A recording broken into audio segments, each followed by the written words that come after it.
السلام علیکم۔ اللہ تعالیٰ 4 نشانیاں کب ظاہر کرتا ہے؟ ہر انسان جب اپنی خواہش اور خوشیوں سے جڑ کر اپنے رب کو بڑی امید سے پکارتا ہے اور اپنے دل کا ہر درد، ہر خواہش اللہ کے سامنے بڑی مان سے بیان کرتا ہے تو اکثر اس کا دل بہت کنفیوز ہو جاتا ہے، بہت پریشان ہو جاتا ہے کہ جس چیز کا خیال اسے بار بار ستا رہا ہے کہ اللہ اسے کرے گا یا نہیں، تو یاد رکھو کہ جب اللہ تمہیں تمہاری من پسندیدہ چیز دینا چاہتا ہے تو یہ 4 خاص اشارے تمہیں ضرور ظاہر کرتا ہے۔ بعض دفعہ چیزیں کتنی ہی ناممکن نظر آ رہی ہوں، لیکن ایک بات ذہن نشین کر لو کہ معجزے ہوتے ہیں ان خاص لوگوں کے لیے جن کے خاص عمل اللہ سے کن کہوا ہی لیتے ہیں، اور پہلا عمل اللہ پر توکل ہے۔ یاد رکھو توکل وہ راستہ ہے جس کے ذریعے آگ ٹھنڈی کر دی جاتی ہے، جو دریا میں سے راستہ بنوا دیتا ہے، جو حضرت یوسف علیہ السلام کو یعقوب علیہ السلام سے ملوا دیتا ہے، جو شدید طوفانوں میں کشتی نوح پار کروا دیتا ہے۔ جب تم اللہ پر توکل کرتے ہو تو اللہ ناممکن کو بھی ممکن کر دکھاتا ہے۔ ایک حدیث میں آتا ہے، نبی کریم صلی اللہ علیہ وسلم نے فرمایا کہ جب تم اللہ سے دعا کرو تو اس طرح نہ کہو کہ اللہ اگر تو چاہے تو مجھے عطا کر اور اگر تو چاہے تو مجھ پر رحمت فرما۔ توکل کے ساتھ اللہ سے دعا کرو کیونکہ اللہ جو کرتا ہے وہ بہترین کرتا ہے۔ اور اگر تم یہ سوچ رہے ہو کہ جس من چاہے چیز کا خیال تمہیں بار بار آ رہا ہے کیا تمہارے نصیب میں ہے یا نہیں، اللہ تعالیٰ تمہیں کیا دینا چاہتا ہے، تو پہلے یہ بات ضرور جان لو کہ ہر صورتحال کے 2 پہلو ہوتے ہیں جو تمہیں سچائی اور اچھائی کو دیکھنے کی اجازت دیتا ہے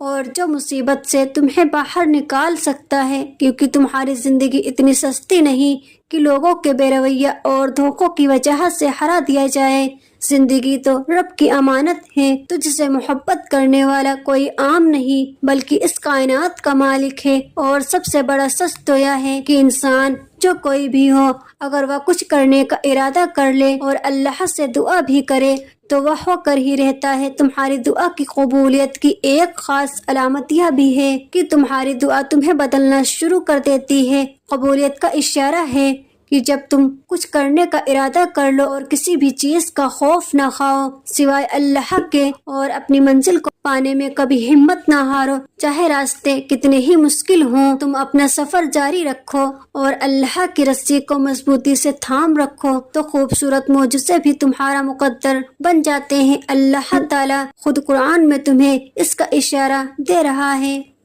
کہ میں اپنے بندے کو وہ دوں گا جس کی وہ کوشش کرے گا، اور اگر تمہارے دل میں شیطان کی طرف سے کوئی وسوسہ پیدا ہو تو اللہ سے پناہ مانگو، بے شک وہ خوب سننے والا اور سب کچھ جاننے والا ہے۔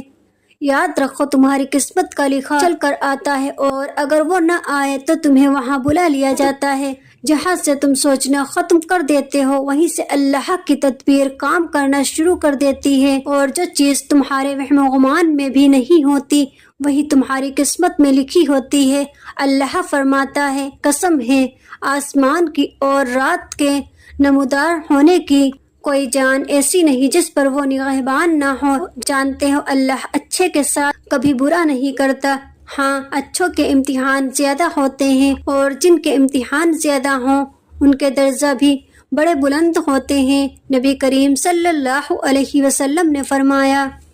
اللہ تعالیٰ فرماتا ہے، ابن آدم تو میری عبادت کے لیے تیار ہو جا، میں تیرا سینہ بے نیازی سے بھر دوں گا اور تیری محتاجی دور کر دوں گا اور تیری دعا کو قبول فرما لوں گا۔ جانتے ہو اللہ کن لوگوں کو معجزات کی راہ دکھاتا ہے، اس کے کیا اشارے ہیں، یاد رکھو۔ جس طرح دل کا خالق کائنات سے گہرا تعلق ہے، بالکل اسی طرح تہجد کا وقت خالق کائنات سے گہرا تعلق ہے۔ اس وقت رب اپنی رحمت کے ساتھ متوجہ ہو کر تمہیں اپنے قریب کر کے تمہاری باتوں کو بڑی غور سے سنتا ہے، کیونکہ تہجد تو ہے ہی عطا کا دروازہ۔ تو اگر آج تمہاری من پسندیدہ چیز کی طرف تمہیں تہجد تک لے گئی ہے تو یہ اس بات کا اشارہ ہے کہ اللہ نے تمہیں خود ان مقبول کے ساتھ مانگنے کی توفیق عطا کی ہے۔ وہ اعلیٰ ظرف اور مہربان رب بہت جلدی تمہاری مشکلوں سے ہی ان کا حل نکال کر ناممکن کو ممکن میں بدلنے والا ہے، اور جانتے ہو تمہاری من پسندیدہ چیز ملنے کا ایک خاص اشارہ یہ بھی ہے کہ جب تم زمین و آسمان کے خالق کے آگے بے بس ہو کر ندامت کے آنسو بہاتے ہو تو وہ مہربان رب تمہارے بند لبوں کی اور گرتے آنسو کی بولی پر قربان ہو جاتا ہے۔ پھر وہ اپنے کرم سے تمہارے لیے معجزوں کو ایسے ایسے دروازے کھولتا ہے جو تمہیں خوشیوں کا جہان اور حیرتوں کا سارا سامان تمہارے قدموں میں ڈھیر کرنے کا سبب بنتا ہے۔ اور اگر تمہیں لگتا ہے کہ اللہ تمہاری بار بار مانگی دعا قبول نہیں فرما رہا، یاد رکھو کہ اللہ اپنی عطا میں فیورٹ نام نہیں رکھتا کہ فلاں کو دینا ہے اور فلاں کو نہیں۔ وہ تو بس طلب دیکھتا ہے کہ کون اس کے انعام کی طلب رکھتا ہے اور پھر اس کی خاطر صبر کر لیتا ہے، اور بے پناہ غموں اور تکلیفوں کے بعد بھی وہ اپنے رب سے مانگنا نہیں چھوڑتا، تو اللہ غیب سے اسے ایسی عطا نصیب کرتا ہے جو اس کے وہم و گمان میں بھی نہیں ہوتی۔ بے شک وہ رحمان عطا کرتا ہے تو بڑی کمال کرتا ہے۔ اور جانتے ہو کہ وہ کیا چیزیں ہیں جو تمہاری من پسند چیز ملنے میں رکاوٹ کا سبب بنتی ہیں، تو جان لو کہ تمہاری سوچ ہی تمہاری اصل ہستی ہے، کیونکہ جب تم ناممکن وسوسے سے ہمت ہار کر مایوس ہونے لگتے ہو تو شیطان تمہاری سوچ پر غلبہ پا کر اس مہربان رب سے نا امید کرنے لگتا ہے تاکہ تم تاریکی سے بھٹک جاؤ۔ قرآن میں اللہ تعالیٰ خود فرماتا ہے، کہو کہ میں انسان کے پروردگار کی پناہ مانگتا ہوں، یعنی لوگوں کے بادشاہ کی اس برے وسوسے ڈالنے والے کی برائی سے جو لوگوں کے دلوں میں وسوسہ ڈالتا ہے، اور ہو سکتا ہے کہ آج جسے تم مسلسل شکست سمجھ رہے ہو وہی تمہاری جیت بن جائے، کیونکہ جب تم مسلسل ناکامی اور ہار کے سامنے ڈٹے رہتے ہو تو بالآخر جیت تمہارے سامنے سرِ خم ہو جاتی۔ اگر تم اپنی زندگی میں معجزوں کی تلاش میں ہو تو یہ دو باتیں ذہن نشین کر لو۔ یاد رکھو خدا کی خدائی میں کوئی کمی نہیں، جس طرف تم نگاہ ڈالو اس کی قدرت کے کرشمے غیر معمولی واقعات کی صورت میں نظر آتے ہیں، اور وہی مہربان تمہارے مطلب کی چیز کے لیے ہر وہ سامان تمہیں بن مانگے پہنچا رہا ہے جو تمہارے لیے ضروری ہے۔ تو تم نے یہ کیسے سوچ لیا کہ تم کچھ مانگو اور وہ تمہیں عطا نہ کرے؟ جانتے ہو جب تم ناممکن مانگتے ہو تو وہ رحمان تمہیں ناممکن وسیلے سے ہی عطا کرتا ہے جس کا تم گمان بھی نہیں رکھتے۔